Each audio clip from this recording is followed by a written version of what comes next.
fence expert. Who's that guy in that orange shirt? Who must be the fence expert?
It's almost time to talk about the fences. It's time to discuss operations and expenses. It's really time to elevate small businesses. It's time for Joe to drop his knowledge. It's relentless. This rhyme of mine is getting a bit ridiculous. So here we go. We're live with Joe. Enjoy the show. What is up, Fins fam? So good to be back with you guys again. It's been a minute between my daughter's marching band and I got LASIK surgery a few weeks ago. And last weekend we were in Arlington, Virginia with NAFCA for their annual service project.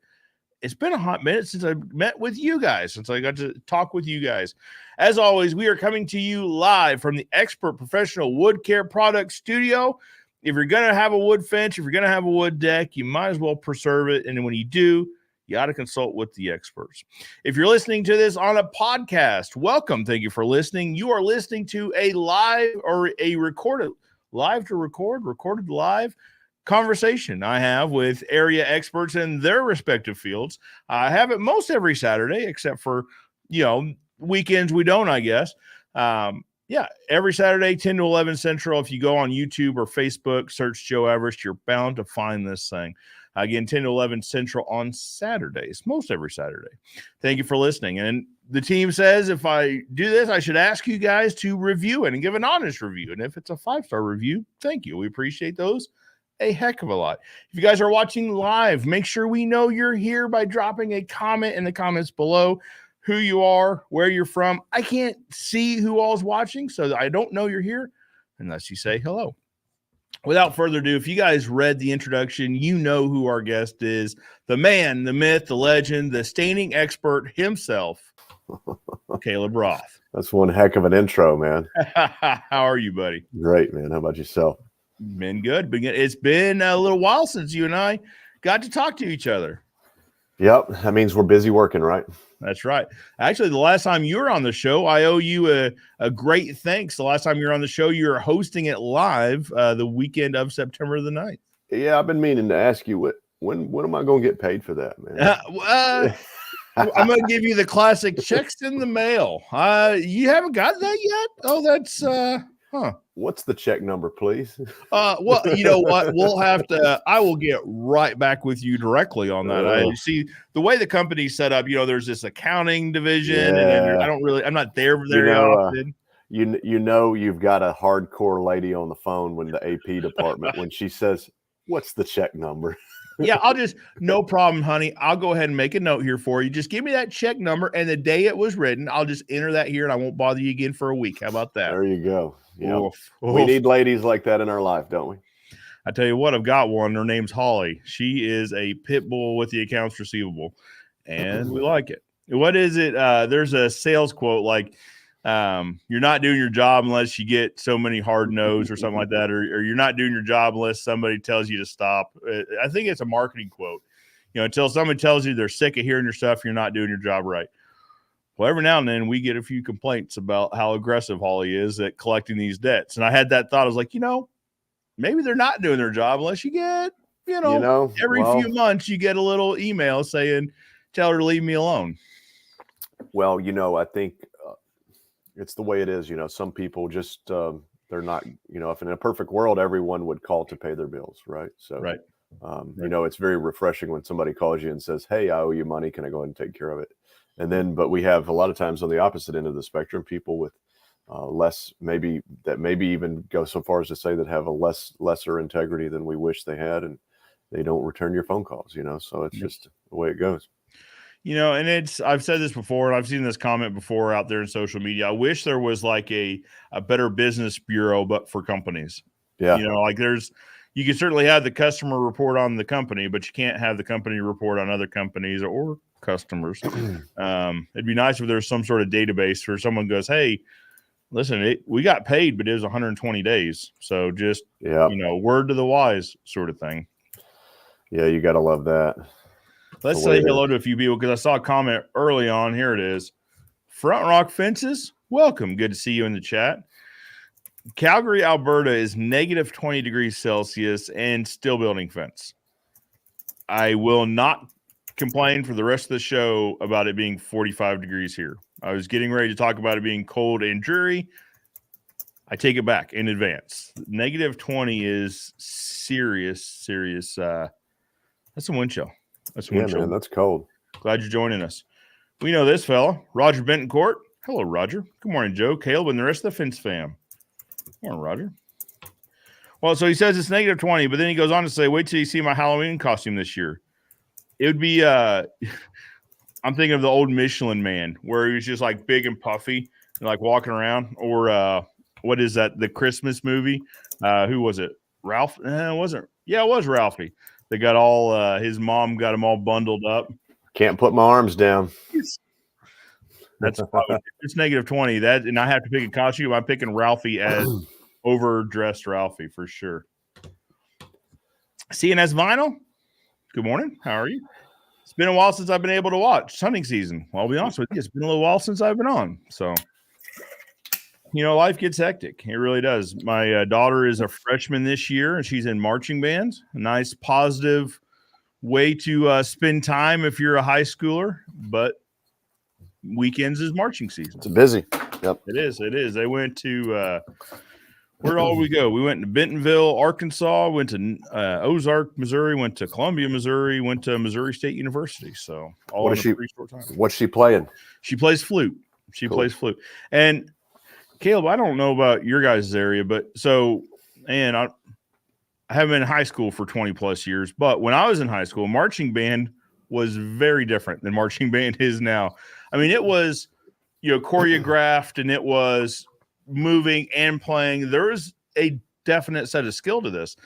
Now there are props, and there are soloists, and there are soloists on or in props while they're spinning, and the choreography, there you go, has gotten wild. They all like have to play at like weird angles, and it's wild to watch.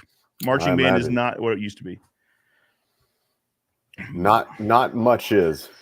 Well, isn't that the truth? Isn't that true? The first time I watched them, so they do 2 weeks of summer camp where it's every day. They go 8 or 9 hours, 4 hours on the field, 4 or 5 hours in the gym practicing this.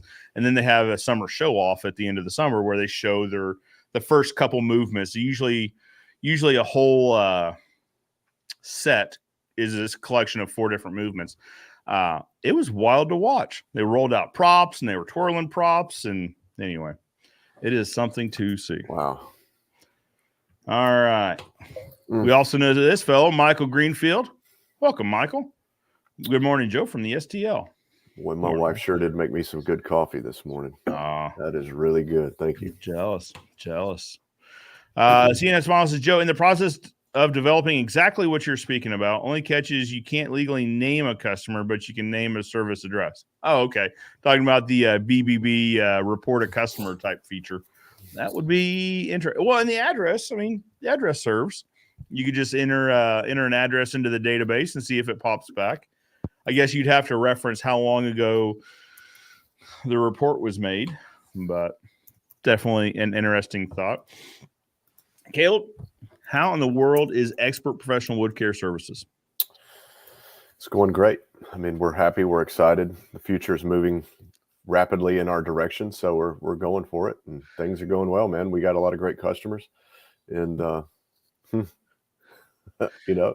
things are good. Got a lot of great team members, so I'm just holding on for dear life, man. We're about to get in our new building, and that's how exciting. Is the new building coming? I hear it's coming along pretty smoothly. Yeah, it's pretty much done. It's just we're punch list phase, waiting on equipment to arrive, office furniture to arrive, telephones.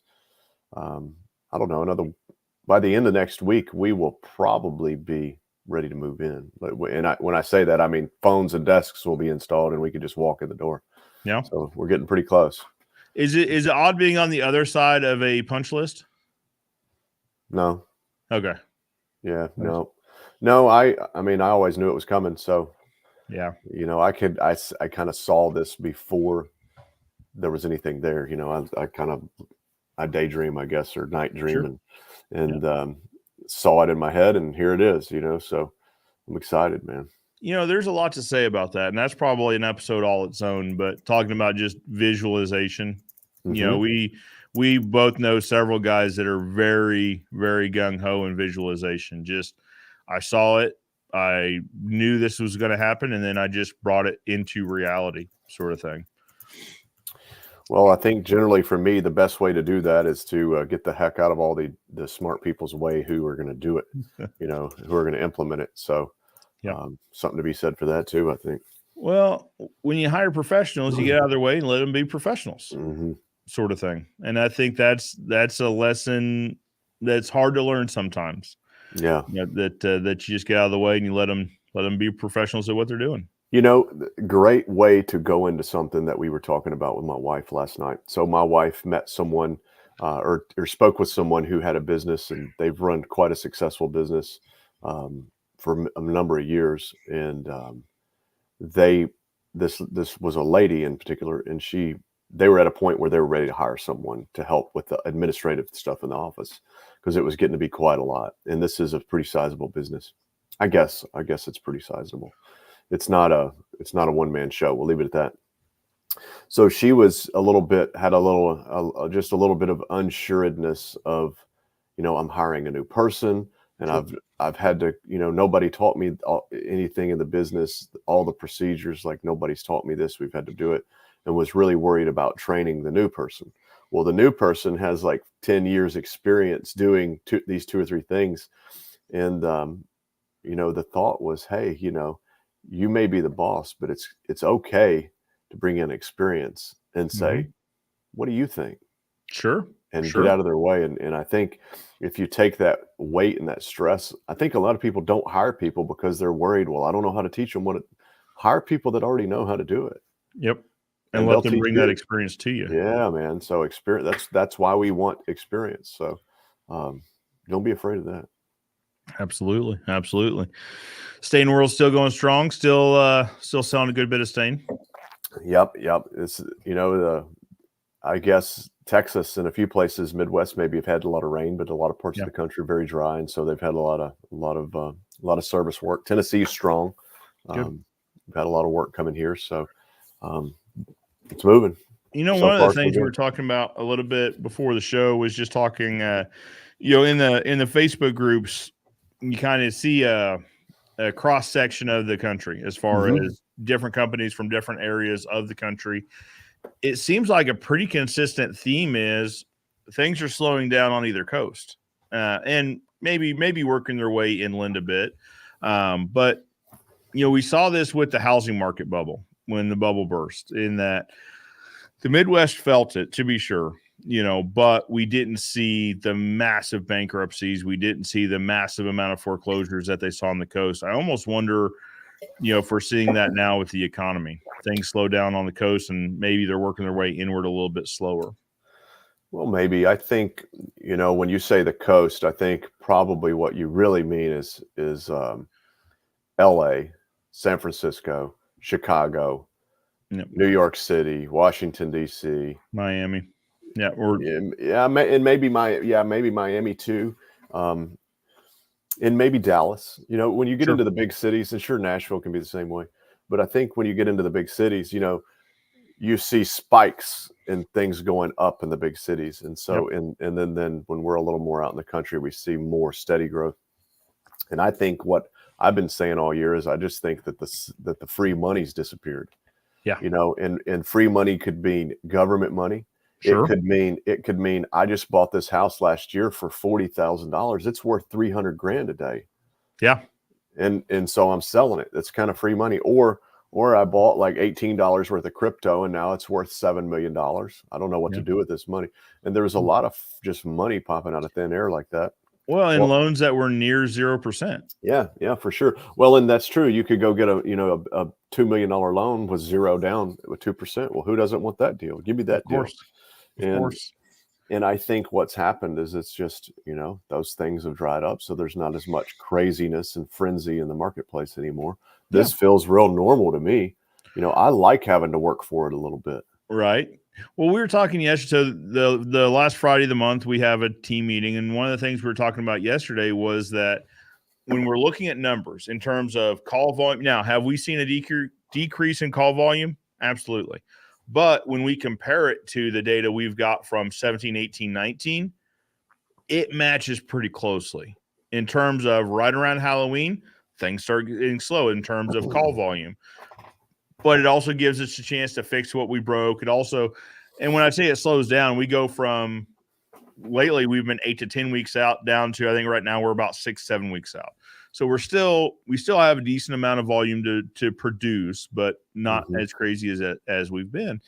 And that's basically the message is, hey, we're getting back to normal, right? I think everyone can agree 20, 21, 22 haven't been normal in terms of just in general. But when we're looking at the business in terms of volume of anything, it hasn't been normal. So now, yeah, we just have to be able to identify these anomalies and go, you know what? What do very wealthy people do? When the market goes up, they go, hey, let's take advantage of this. Let's expand. Let's grow. And then when the market goes down, they go, hey, let's take advantage of this. Let's expand. Let's grow. And so I think we just need to position ourselves wisely. So, a story we're hearing a lot here is that, in our area, folks are moving in from the West. So to your point, they bought a house for $100,000, sold it for $800,000. They came to the Midwest and bought that same house for $250,000, and they've got this nest egg now. They paid some tax on it, I'm sure. They've got this nest egg now that they're going to sit and wait on. Right? They're going to wait and they're going to try to weather this storm. Most all of these are tech related. right? Maybe they're IT, maybe they're tech security, maybe the point is they can work remotely. So they can work literally from anywhere in the world. So they're moving to the Midwest where the cost of living is a lot lower, where they can have this same life for a lot less, and taking that nest egg and socking it away so that they can weather the storm for 2, 3, 4 years comfortably. Yep. Well, and if you got the nest egg and, real estate goes on sale, there you go. You got a way to take advantage of it. Ready to take advantage. And I think that's maybe why the Midwest is a little bit more insulated, right? Just because some of that does make its way here. And when they buy a house, they typically want to build a fence because they have kids, pets, or bad neighbors. Well, here's another advantage that every fence guy right here needs to be listening to this. So I was in the fence business, and I went through all the way through 06, 07, 08, 09, 2010. Right now in 2020, do you think a home builder needs any help selling a house? 2021, 2022? Nope. If it gets to a point where the home builders, people start negotiating, because not only did they not need help selling the house, people were offering them more than what the house was asking for. And so when it gets to a place where the market becomes a little more competitive and these home builders are sitting on homes a little longer, they're having to negotiate. We made deals with home builders where, hey, if you're asking $289 for the house, back when $289 was a heck of a house, right? And the buyer says, we want to give you $269. The builder, they'd say, no, you know what? We're going to stay at $289, but we're going to throw you in a fence. Yep. And we used to build fences after closing. We had 10 days after closing to build them. We did hundreds and hundreds and hundreds of those every single year. And I think right now is the time is now, if you're a fence guy, to be calling those home builders, calling those developers and saying, hey, if the going ever gets tough, if you need me as a negotiation chip, I'll be there for you. I'll give you a competitive price, and maybe you can give somebody $10,000 or $20,000 worth of value because they're financing it, and it only cost you $5,000. And so I think that's the opportunity right here for fence guys, and be that guy who's got 15 home builders sending you work once a month. Well, and that's smart, right? In that when we talk about, well, maybe not everyone. We haven't talked about this in several winters about discounting.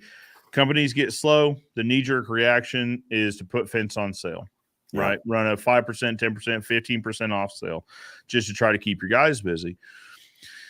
Who started this? Well, it's always hard to attribute whomever, but I heard Sean King talk about it first years ago, talking about don't discount, offer upgrades, right? Just say, hey, if we're at 10 and our competitor's at 9, we're not coming down to 9, but we can offer you we can upgrade to the next level of service, or we can offer these accessories add-on. I think he gives upgrade credits. So he said, we'll give you $1,000 in upgrade credits and you can use it however you'd like, which is exactly what you're talking about. Don't discount your goods or service. Well, and I think upgrades. It's especially powerful with a home builder, because when you're buying a home, you're thinking, oh, I got to buy the appliances. I got to fence the backyard. We want to put in a pool. We want to do this or whatever. Home builders put appliances in now, right? Yeah. Because they know, and so if you're a pool builder, if you're a fence builder or whatever, or even a staining guy, that's stuff that homeowners, they would rather pay $30 extra a month on their mortgage than they had spend the $8,000 on the fence being built. So it's very, very powerful. I mean, it carries more weight. Absolutely. Well, and here's another thing. How do they appraise these homes? Right. Is by comparable sales. Yep. So they're also helping themselves there too, making sure that it appraises correctly, in that they're not driving their market down to where the appraiser says, hey, these houses are now selling for $250 instead of $280, or $262 instead of $280. Yep. So I'm sure it helps them all the way around. I talked to a guy the other day, builds 600 homes a year.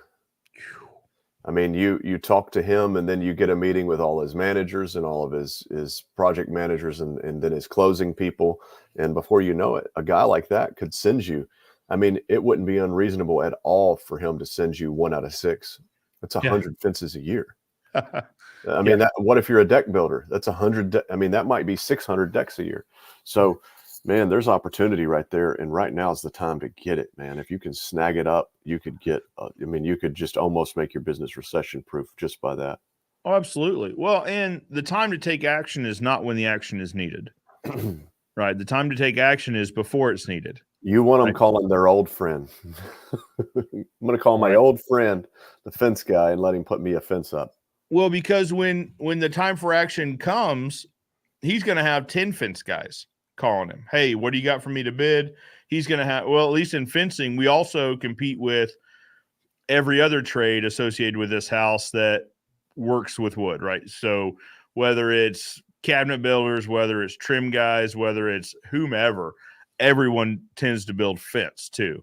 So you're also competing with these guys. So to your point, the time is now before you need to take action to lay that groundwork. Hey, let's put a couple in for you. That way you can get very comfortable with our communication, with our quality, with the overall experience with working with our company, with our brand, so that when the time comes, you would rather do business with someone you're comfortable with than an unknown. Well, I think that's true. And I think it is also, if we're going to talk about this specific thing, home builders are numbers guys. General contractors are numbers guys. Yep. If you think you're going to walk in the door and be charged the same price you charge everybody else, probably not going to do it. Sure. Because how hard would it be for them to just say, well, we're just going to hire a sub crew that builds fence and we're going to get it at cost, get it at cost. The advantage here is you're not having to chase work and you're not having to chase your money. So if you're working with a home builder who all of his lots are already laid out, it's a standard plan. We're coming off the back corners. We're going to the 1 inch off the property line. We're going straight back. There's going to be a lawnmower gate on the left and a gate in the back to go to the walking trail, whatever. It's standard. It's a standard set of materials. It's a standard set of plans. It's a standard way to get the PO. It's a standard way to turn your check in. And every Friday you pick your check up, right? I mean, that's kind of the way, what the convenience you're getting there. So if it were me and I were to go back in the fence business, I would come in hot with those guys.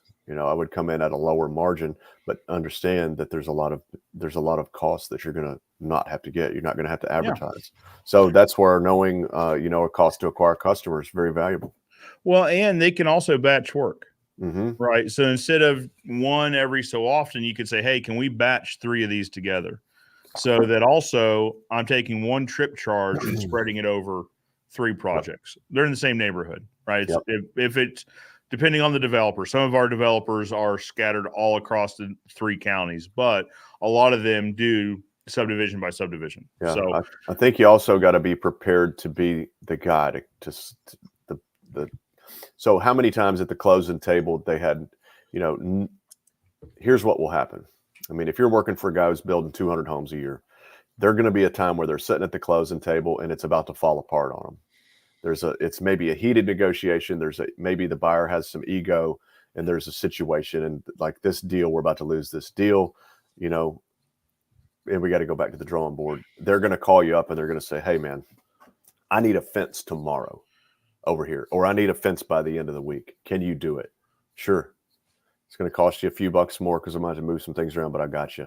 And if you can be that guy, obviously you want to plan it out and they normally will give you plenty of notice. But if you get a contractor who respects that, and it's not always an emergency, but when there is an emergency, if you can be there for them, it'll go a long way with them. Of course. Well, and here's a thought too. So in our area, they're still selling them at the final phase, right? So pick out the color of paint you want, pick out maybe some fixtures and finishes, that sort of thing. They're still selling them at that point. But if you're one of these guys where you do feel your business slowing down, it might be worth a shot to say, hey, can you at least present my number? Right. If you're saying, hey, it's so much to upgrade appliances to stainless, it's so much to upgrade trim to this. Also, it's so much to build a fence. I'll be right back. Keep talking. I'm going to show you something that'll help. Okay, you got it. Let's say hello to a few people while we're doing this, while we're waiting. Roger Bittencourt said, for all those fence fam that pray, my son is in Japan at a YWAM base, Youth with a Mission Christian Outreach Program. So if you are one that does pray, keep Roger's kiddos in mind there. Awesome, man. Hey, Dan had this to say about you, Caleb. It's a man that has single-handedly changed the stain world, Mr. Caleb Roth. Absolutely. May have changed it one way or the other. That's for sure. He did say which way it changed. Yeah. So you're talking about upgrading the appliances and all that. Check Yeah. this out. What happens when you walk in and go, well, you can't see here. It looks the same. But do you want lighter or do you want okay, everything's backwards on the computer. Do you want lighter or do you want darker? If you can walk out and say, hey, this is what we're thinking, this is the fence we want you to look at. So I think if we put them side by side, there you go.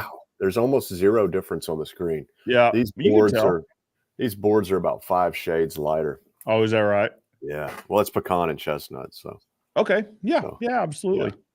So anyways. Well, and how powerful would it be if you could just have your samples just like that in that selection meeting, right? Like there tends to be when you're buying a final stage house, there's typically a meeting that says, hey, here are let's walk through the house. Here's the upgrades that are available, this and that and the other. Like now, what's kind of wild is they're selling irrigation as an upgrade now. So anyway. So what if you could say, hey, I just want my sample on the table, right? I want to make a sample just like that with a piece of 2x4 and a picket, maybe nail them together with a card on it or something. Hey, also you could upgrade your backyard space to have a fence because we're building a lot of houses. With all these houses come other people's kids and pets. You probably also have kids and pets. Sure. How about we keep those apart? Well, what happens when you walk up to a builder who's not even thinking about this? Let's just say they build spec homes, neighborhood starter homes. Sure. Okay. I don't know I can't even guess what that price range is nowadays because my mind is 20 years ago. But let's just say they're building spec houses and you walk into and somehow you get in front of a decision maker, or at least somebody who can take it to the decision maker. And you say, what happens when we drive into your neighborhood?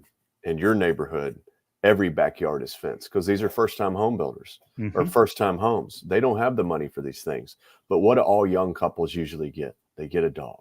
Yep. What happens if you go into your neighborhood and your neighborhood has fences that look like this?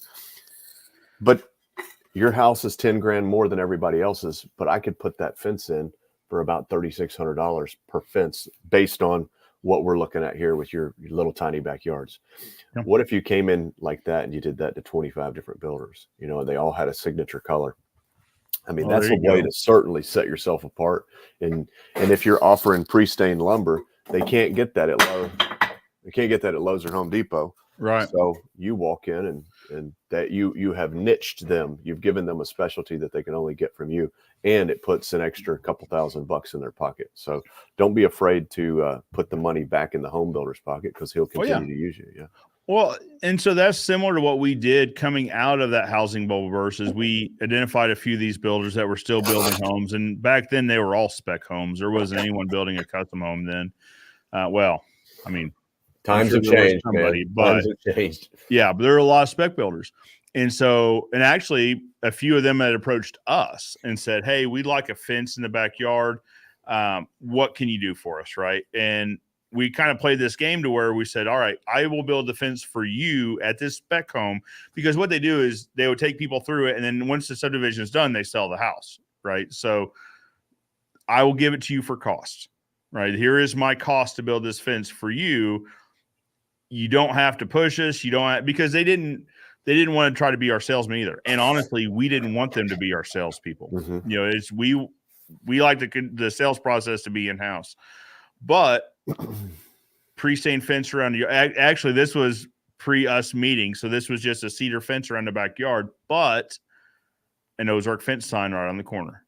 Right. And this is predominantly the first house in the neighborhood, or the first one you see, which means every car that came into that neighborhood passed a cedar fence with an Ozark fence sign. Now, you better believe if we start this around for round 2, it's not going to be pre-stained, because to your point, this sets us even further apart from someone building with materials from one of the home improvement stores. It becomes branding. It's the brown fence with that orange sign on it. That's the one I want, Absolutely. So that's interesting, man. So guys, take this as a nugget. Sean King was always talking about golden nuggets. So take this as a nugget in that now may be the time to start laying that foundational groundwork with some of these builders. I mean, it seems like every market has 2 or 3 of these builders that do 200, 300, 400 houses a year, 600 houses in your case. I mean, you guys know these builders, right? So start laying the groundwork.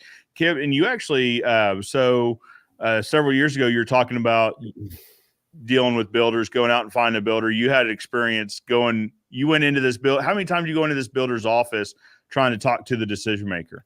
I remember you said you drove past these fences, you'd always stop in and drop off a card. Oh yeah. I mean, that's me though. I mean, we've done that forever. I mean, done it for years, different things. You know, we have our stain now for sale at Hoover Paints, which is Benjamin Moore stores, and all over Nashville. And it took me 5 years to get in there. Yeah. Persistence. I mean, I mean, I'll just wear them out. You know? I'll make them give up. All right, I give up. You know, and I think there's nothing wrong with that. You know, we've done a lot of projects, you know, in the service side, and that just take time to get them. You know, sure. One of those for me is the big Ark up in Kentucky, Noah's Ark. I want to do something with that one. I want to do it, you know, as a charity. I want to do something. So it may be 20 years, it may be 40 years before they really have to redo this thing. Because right now they're not interested. Oh, we got it covered, but there will come a day, you know. There will be a day. I want to have a part of that. So, well, the point is, you're going to be top of mind when that day comes. Yeah, we hope so. Where I was going with that is, guys, these builder conversations typically won't happen the first conversation, right? These meaningful conversations. It is typically 4, 5, 6 stop bys. It might be donuts with your business card stapled to it on Friday mornings. It might be whatever it takes to set yourself apart. But the point being, start laying the foundation today, right? I agree with you. If you're feeling kind of that in your market, things are slowing down and you might want to start laying the groundwork, today's the day. So, you know how I would do that? You know, I think a lot of times when you're sitting in the boss's seat, especially if you're not in the field, if you're not in the field, you're sitting behind your computer, you're thinking, oh, I need to go talk to Acme Builders down the road here. Well, I need to go to their office. Well, many companies that are building 200 homes a year, a lot of times companies that size, the main guy, he's not in the office all the time. A lot of those guys are still pretty hands-on. They're going and looking and checking, and unless you're dealing with more of a corporate type company. So I think the big opportunity here is if you're in the field and you're in these neighborhoods, we're all in the neighborhoods while they're being built. Have the stuff in your truck, you know, pull your card out, pull a block of wood out here, say, hey, you know, you see the trucks in the neighborhoods, go knock on their window while they're doing whatever and say, hey, I don't know if you're a project manager, if you're the boss, if you're what, but you know, this is what we do. Here's my card. We'd like to build you fences that look like this.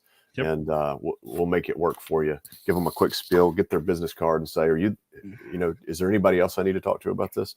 And they'll tell you, just be the guy.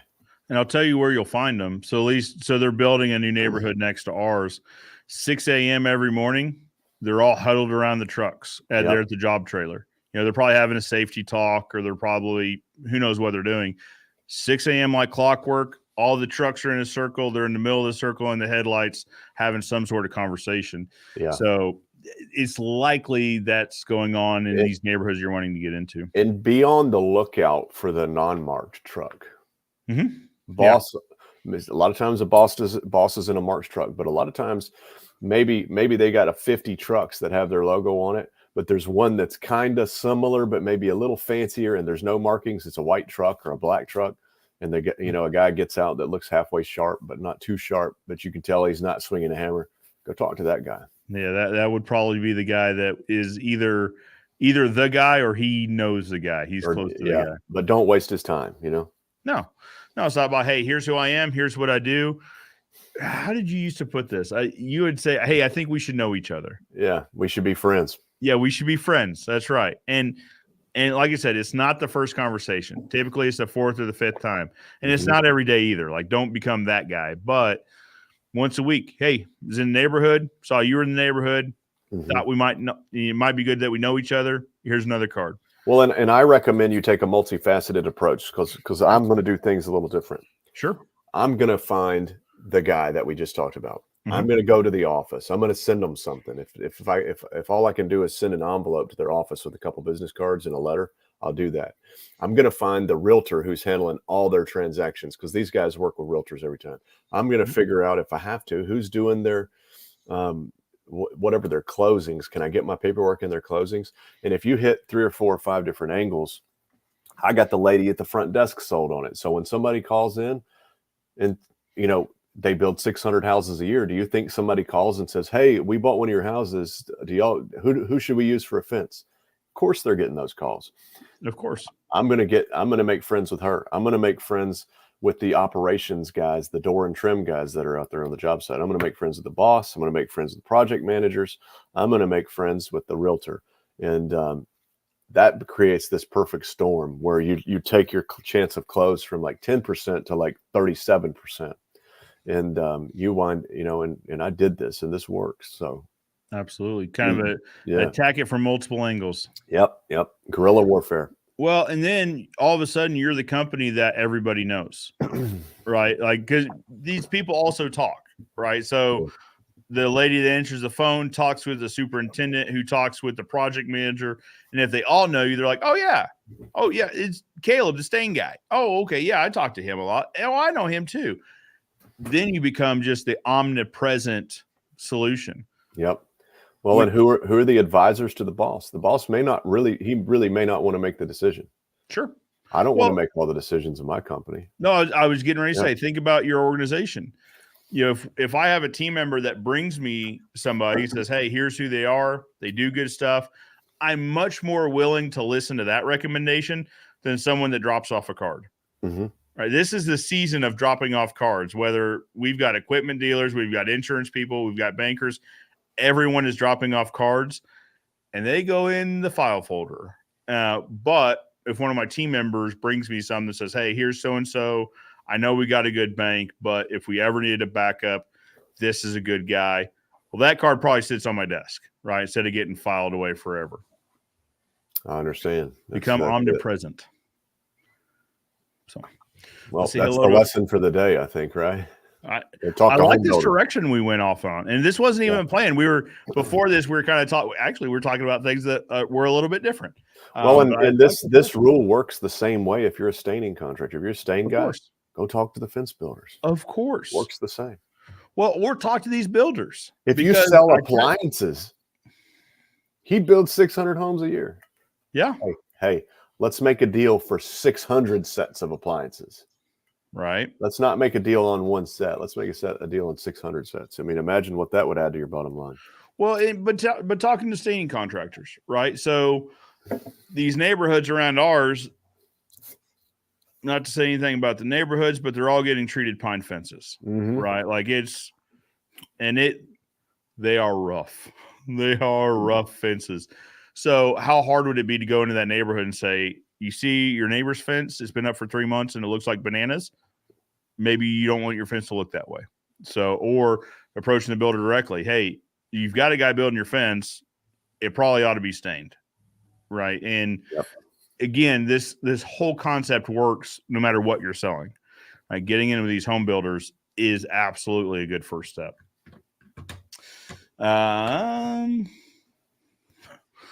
We'll just say no Sherlock. Says, recently tried out driven steel posts and dip staining from your recommendations. Love the driven post. Not sure if I'll ever go for the dip stain again. That's fair. Glad to be turned on to it, though. Now, Caleb, there is another solution to dipping, because I'm going to guess, as a guy that dips a lot of boards, I'm going to guess the mess was what turned you off from dipping the boards. Caleb, you guys, this is one of those like pro level transitions that this show is getting up there. Caleb, you have a solution that eliminates the mess, or at least eliminates a lot of the mess. Yes. Yeah. Well, sure. I mean, staining's messy though, but I think the time is the important thing. How long when you dip, you guys dip a bundle, like how many, can you fit a whole unit of pickets on your a bunk and a half? Yep. How long does it have to sit before you can tail stack it? Well, so that's the thing, overnight. Once we dip them, we let them sit overnight. Okay. Have you experimented with letting them sit a half a day?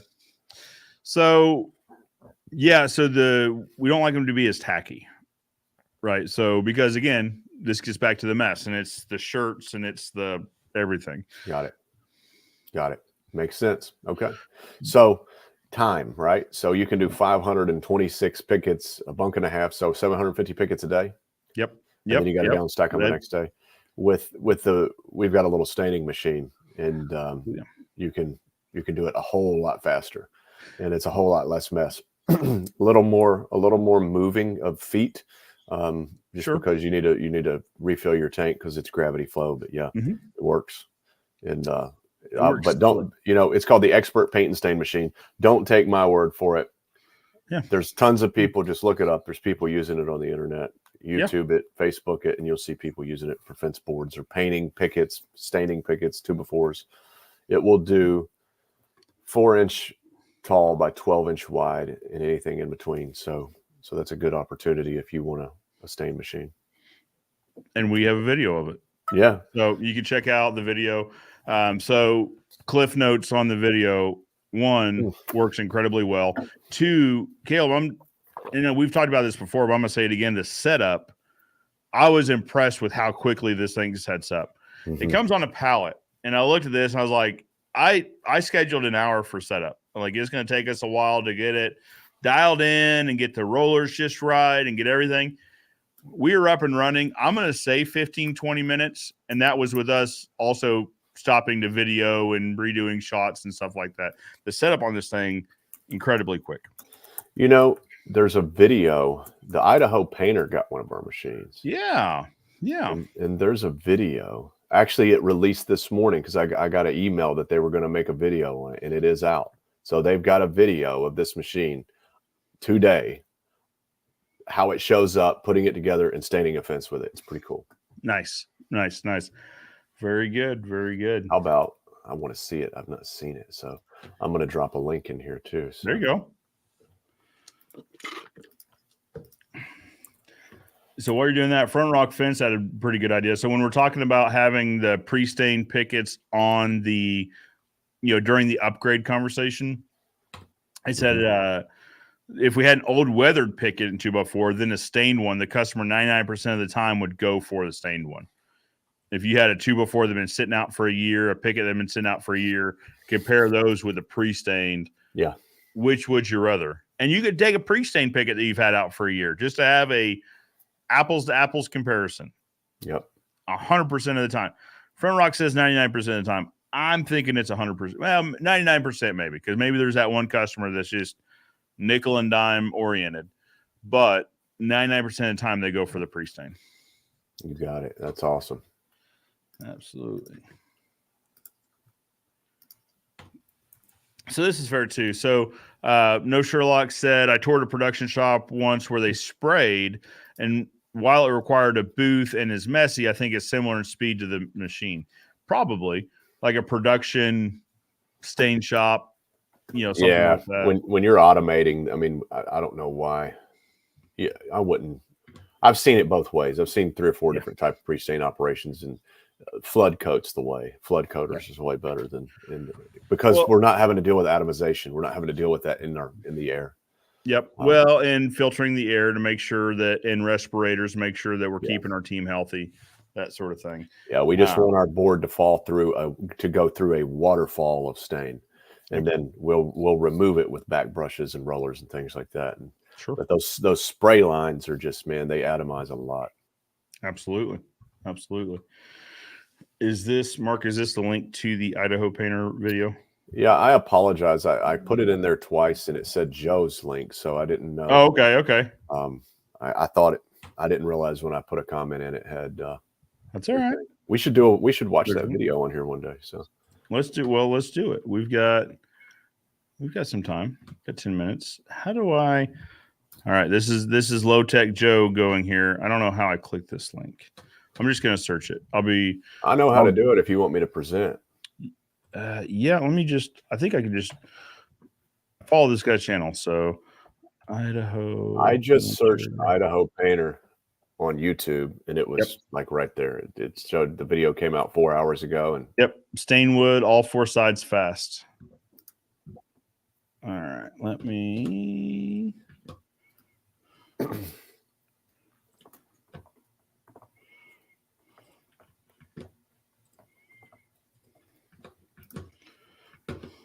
excited. Here we go. To be showing you our expert stain and seal stain machine. We just got it delivered yesterday on a pallet here. We're going to be setting it up. We do actually have a job we're going to be taking it to up in Donley, Idaho. We're going to be staining fence pickets with it and 2x4s. So all the lumber that we're going to be using for the fence to install a privacy fence, we're going to pre-stain it. It pre-stains wood, it pre-paints wood. So you can pre-stain all your lumber for fences, 2x4s and fence pickets. You can also use it to paint interior trim. So what it is, it's a manually operated machine. Doesn't there's no electrical components on it. You just feed your boards through it, and it rolls and back brushes your boards all in one shot. So one shot, they're done.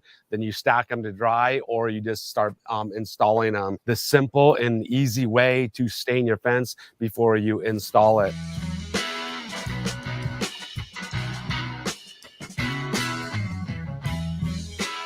The legs, there's going to be a hole right here, and each one of the legs that a thumb screw is going to go into, and that's what's going to just secure and tighten the leg. This is going to be filled with stain right here, so the bottom roller is going to catch stain, you know, in that reservoir right there. These inserts go on the bottom down here, so when you store your machine, if you're storing it like on an epoxy floor or something, you're not going to scratch the floor.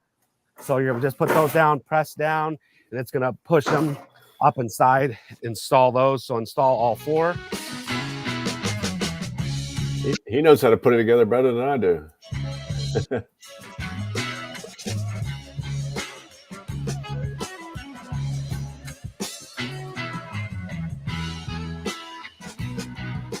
So in order to have your legs correct, your wing nuts will be facing inside. I'm going to tighten these two wing nuts right here. Now we can lift this side up. Luke can put the other two legs in. Wing nut is facing inward, and you'll see there's a bend to the leg that goes outward. This bar actually rotates down right here, and this is what your lumber actually rests on. One of the rollers did come off inside here. We'll reattach this roller. Here's one of the rollers that rolls the edge. Can lift this off, Luke. So I'll set this aside, just set that on. You take both of these off, and we have access right here to our machine that does all the back brushing and rolling.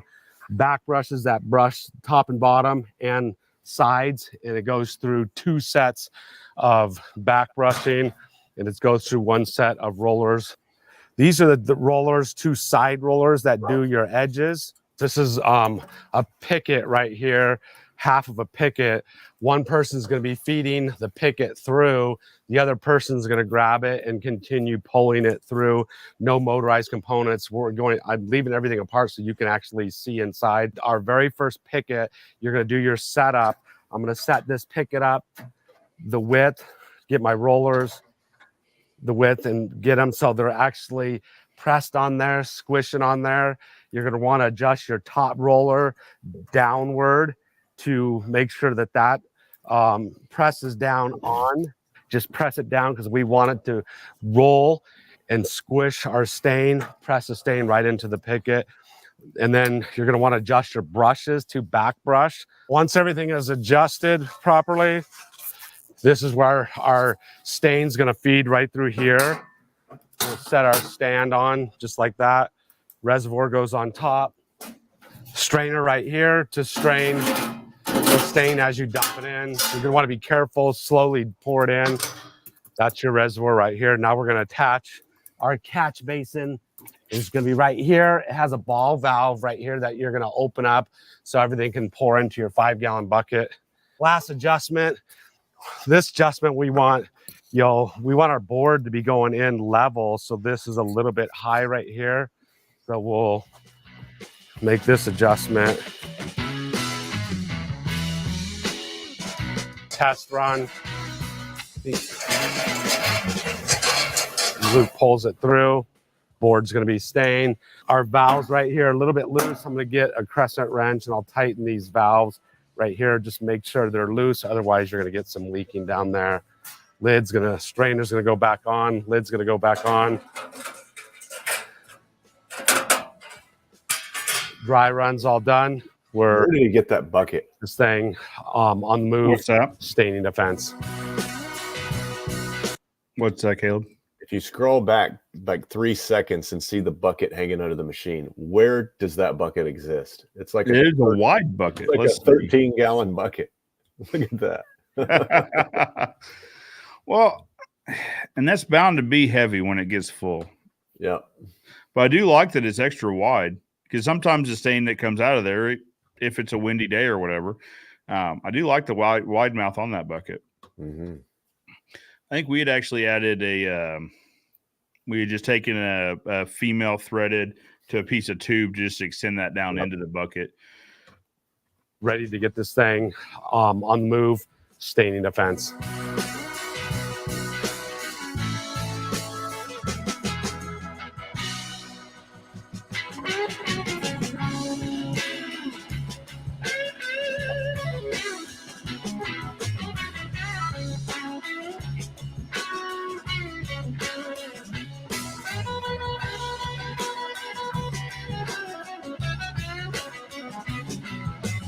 And that's a fair point. It does the first picket or two, you got to take a couple passes.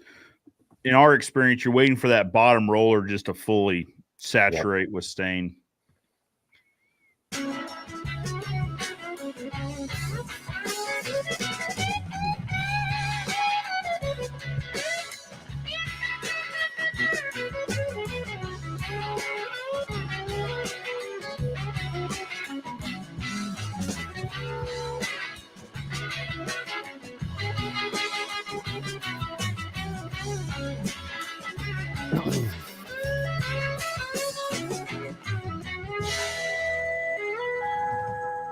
If your wood is not kiln dried, you got to down stack your wood so it'll dry out, probably 3 or 4 days. You got to make sure your lumber's dry. That way the lumber will suck up the stain and it'll penetrate deeply. So there we go. To get the tops of the pickets, all I got to do is touch the top of the picket on the roller, hit it, squish it on the roller, top's done. Now, Looks good. we'll feed it through. So it pre-strains it. It's going to feed down here. Eventually, I'm going to empty it into my bucket. I've got a strainer in my bucket. You definitely want to have a strainer in your bucket because there's going to be a lot of fibers coming off the wood that's going to go into our I like that stain. strainer. So we've got mesh strainers we use, but I like that just solid strainer he's got. Yeah, it's just a standard 5-gallon bucket style strainer. Yeah, Nice. I do like that. And we don't want Mesh ones can get a little messy. that to clog our machine up. All these are replaceable as a kit, and so which is really nice.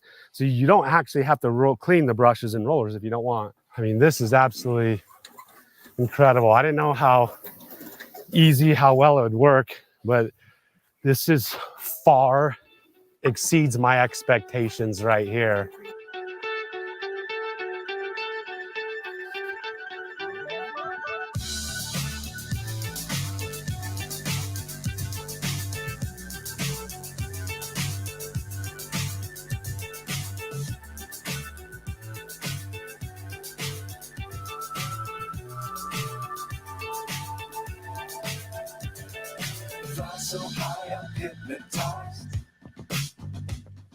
So just like that, we're already done with all those pickets. We'll restack more pickets, let this strain. Now we can just reuse this to dump back in top. And what's incredible is we've hardly used very much stain. One of the key things to understand about this, the product itself, Expert Stain and Seal, they're self-leveling products. They don't have to be, if you're spraying them, they don't have to be back brushed. It is always best to back brush. I can't see the end, but we'll see it through. It's a good video. It really is.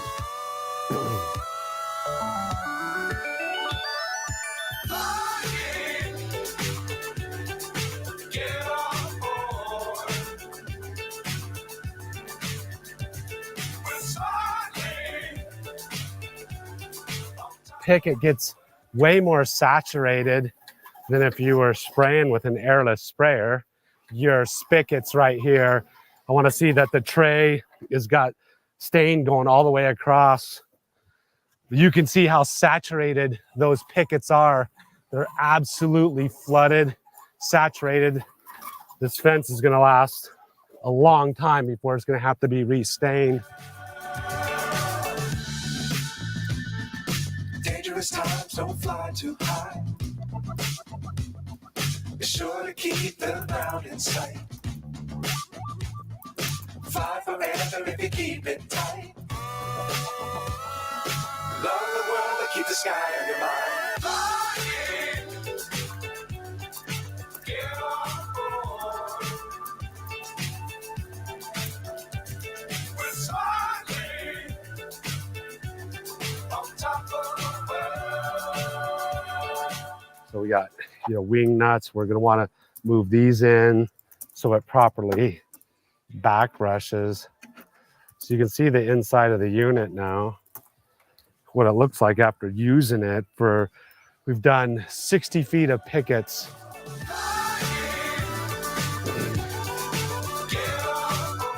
See if I got everything adjusted properly now.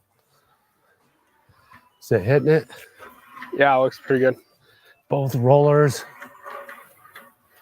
It's interesting. The rollers work great on the 2x4s because there's more contact surface than the fence picket.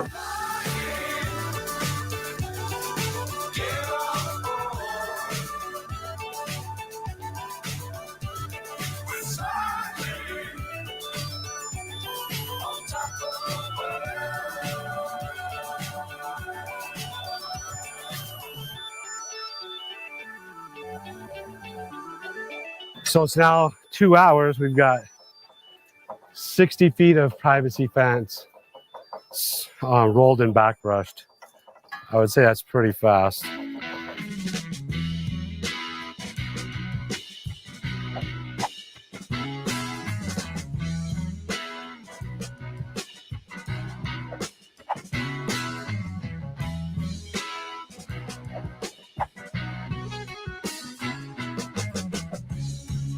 That's cool, man.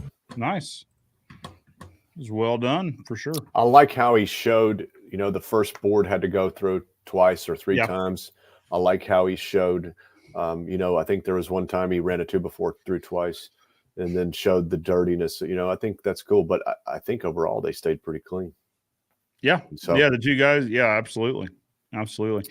So the machines changed some since the version that they got. Okay. And now we've got the much bigger hole in the bottom of the drain. And then we've got built-in stand for that bottom roller pan to go in. Okay. So if you put the bottom roller in, it's elevated enough to get that bottom roller saturated much faster. So generally, sometimes only once, but generally no more than twice, that first board has to go through. So it's moving on. Well, that top roller, as that stain's dripping on it, it's dripping on the very top of the roller. It needs to get just more stain on it. Yep. But typically, typically the first picket you might send through a couple times just to let both rollers get fully saturated, and then you're off to the races. It's cool, man. Now, where I've seen a lot of guys use it with a lot of success, well, like him, so it looks like he was staining on site. Yeah. So not necessarily needing a dedicated space to stain pickets, you could stain it on the job site. Site. So actually, the reason he's got the machine is because that's a fence company. I don't know who the fence company is, but actually it's a fence company that wants him to pre-stain all their fences. So that's what he's doing, and that was the first job they did it on. So that's actually, a painting company has said, "Hey, we'll stain your fences, but we want to pre-stain them." So they're doing it on site at the job site, and then leaving it there.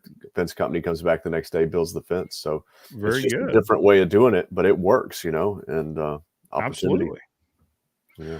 Well, and pre-staining, we've talked about this a lot before. Pre-staining actually gives you a more consistent coating, right, than staining on site. It also lets you coat all 6 sides of the board, so it's a more thorough coat.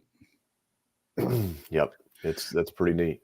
Now I'm glad to see that that he's seen the benefit of oil-based stains. It seemed like a few years ago he may have had a different opinion, but it's good to see that he's kind of taking another look at it. Yeah. Very good. Very good. Yeah, So yeah. Roger, He actually, yeah, because I've seen in comments and everybody's like saying he hated oil-based stains, and he was like, yeah, but those were drying oil-based. This is different. So it's a refreshment.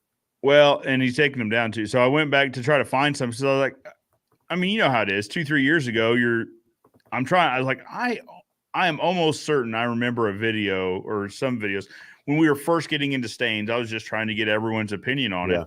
And different product. And I'm sure what he was referring to, was the dry and the store-bought. Yeah. Well, I knew that if he would ever try our stains and get his hands on some, he would like it. So absolutely pleased to know that it's worked out.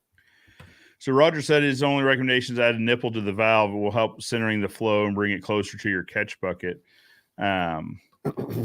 There's different ways to accommodate that. Like I said, we had added there was a female threaded to just an insert. I forget what the term for this is, but then we just lowered that tube right into the bucket, or not into the bucket, but just below the lip of the bucket. Yeah, we're going to be making a pump kit for it as well soon. So okay, powered, and that'll be cheap too. It won't be an expensive add-on. There you go. That's fine. So need to make something for staining fresh cut ends, something like a shoe polish bottle or bingo dauber, something that'll stay on your side or back pocket during the installation.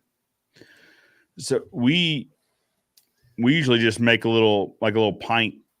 We fill a pint up and send it with the crew. That way they can just daub the ends and leave it with the customer. I've been considering packaging it in spray paint cans. Oh, yeah, just like a chain link fence, you get a bottle of, you get a can of paint. Same thing here. You get a can of stain to cut up, touch up your ends would be interesting. Real easy way to do that. I like that. So the pint can, I think I first heard Kenny Dugan talking about it, where he puts his logo on it and leaves it with the customer. Like, hey, here's the paint, here's the stain color, here's the stain can. Mm-hmm. You can touch up. Homeowners are going to bump into it with a mower. They're going to get into it with a weed eater or whatever. They can do the touch-ups instead of calling you for it. But also, they have your brand on this for 3 years, 4 years down the road if they're ever wanting it, restained sort of thing. Absolutely. Well, Caleb, we are just over an hour. And it's funny how time flies when you're having fun. We didn't talk about aliens or conspiracies or anything this time. Well, we're talking about it now. Well, here we go. We almost went a full episode without bringing it up. But no, I'm glad to hear it's coming along. Hey, real quick, Staining University coming up in February, right? Yep, February 8th and 9th here in Middle Tennessee, right outside of Nashville. Please you go. Come. Speaking of Nashville, you guys are going to be at FinStech in January. You got it. Absolutely, yeah. Guys, keep in mind, FinStech is in January this year. It is in Nashville, so right in Caleb's backyard there. Mm-hmm. So we get to see the expert professional wood care crew twice in 2 months. I'm excited for that. So sign up for FinStech, come see everybody, and then plan on coming back the following month for Staining University. Caleb is going to be there at the same place it was last year. Yes, sir. You got it. I like that location a lot. Yep, I did too. Down home.